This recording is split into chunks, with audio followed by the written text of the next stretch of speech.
প্রিয় ভাইয়া, কবরের আযাব তো সামনে, জাহান্নামের আযাব তো সামনে। এক সেকেন্ডের মৃত্যু যন্ত্রণাও তো তুমি সহ্য করতে পারতা না।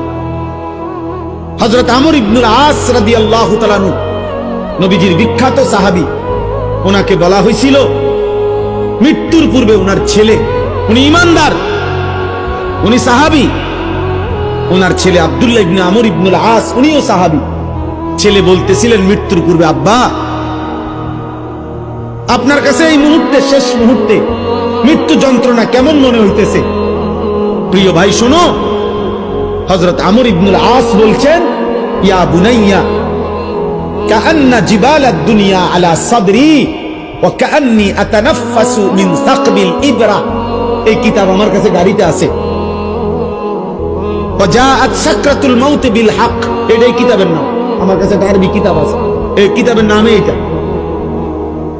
এই কিতাবে লিখছে হযরত আমর ইবনে আস বলে, পুত, এই বাপ সন্তানকে বলছে, বাবা রে, আমার মনে হচ্ছে কাআন্না জিবালাদ দুনিয়া, দুনিয়ার সমস্ত পাহাড়গুলো আমার বুকে চাপ দিয়ে রাখছে।